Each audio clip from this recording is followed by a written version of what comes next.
जनती की जारल जाइबो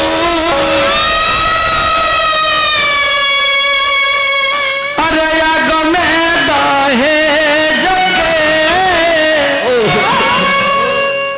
पाप नाही करती रे बेटी ससुरा में भेज के पाप नाही करती रे बेटी। मुसाफिर चचा अब विद्यानाथ चचा रो रो के कहता रहा कि तू ही तो रहलू ये माई अरे दिल के धड़कनवा कि तू ही तो रहलू ये माई अरे दिल के धड़कनवा अरे तोरा बिना सुना लागे दुनिया जहानवा हो तोरा बिना सुना लागे तोरा बिना सुना लागे दुनिया जहानवा हो तोरा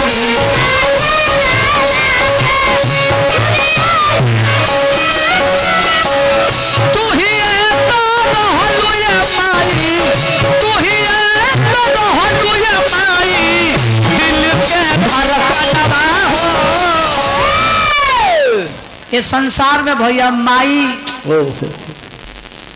जितना बेटा के माने ली क्यों ना माने सही बात। आई 25 तरह के नाम उचरे हुए भाई मोट छिला के जीवन भर घूमो तोरा कम 8 भाषा के गीत गा के सुनाओ तनी अब भाई गा के सुनाई तोरा में भाषण के जवाब दी भले बड़ा तरह से हम खाली बतिया नहीं कहने के चलो भाई गा के जमाओ लेकिन आन पर जब तोरे संगम यारे तो लोग ब्यास के रोए में समय लगेला ढिल्ले रहन का है ना सुतल ढिलो नहीं है का है कनी के छोला मिला के संगीत हो के ले गीत संगीत हम गावे के फिर बने हो छेछरई करब त सुनब छेछरई माहौल बिगाड़ दे तुरंत आज पुरनका रोल में तो आग लगा दें तोरा माहौल में आज पुरनका रोल में तो आग लगा दें तोरा माहौल में गाओ ऐठा बैठा जा आना तो बिना छिलले बांस डालन तोरा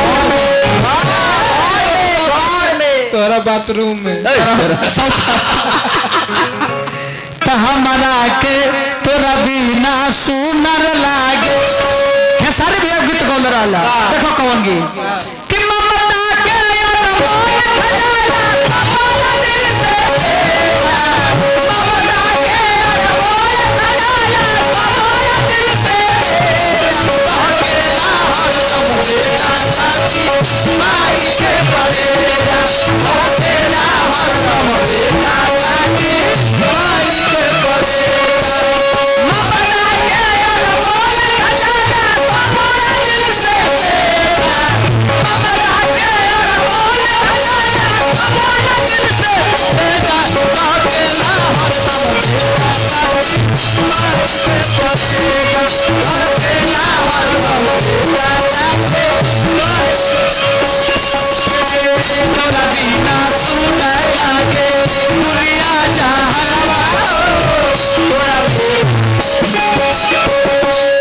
गीत संगीत के बात रहल तो तुम्हारे पास सबसे पहले तुम्हारे गाने के लिए ही थाती नहीं है तब आवाज नहीं थे कॉमेडी करेगा तो कॉमेडियों में विष नहीं बड़ा बिटुआ के हाँ और बात जब रामायण लेके झूठ बोलते तेरे भाई छोड़ हटाओ छोड़ो अभी का ध्यान नहीं क्लास कइले बारो हमर चाचा कहलन कि तनी हमर 106 बरिस पर माई बोलली ह तनी औसन गीत गा द तो चाचा के मन ते मुखा हो जाए हां हां चाचा कहत रे का अरे ओ चके भांडाली घटना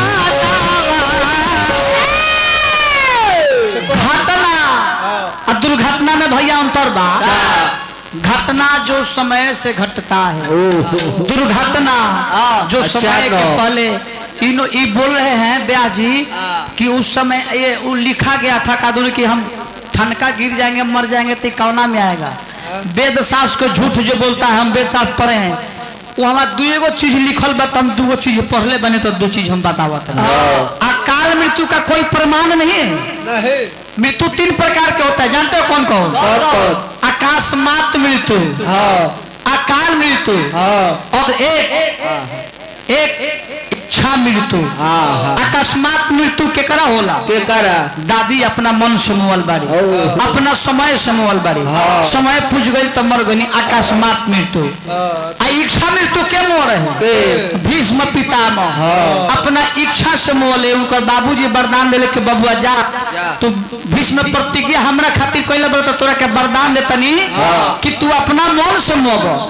और अकाल मृत्यु का होला? अकाल मृत्यु का कोई प्रमाण नहीं है। चलत बारा गाड़ी से लाग गई, गिर गईला, वो जब मर गईला तो जब कहानी खत्म बा। तो अकाल मृत्यु का कोई प्रमाण नहीं है। आकाश मात मृत्यु का प्रमाण है और इच्छा मृत्यु का प्रमाण है। मैं जो पढ़ा सो बताया।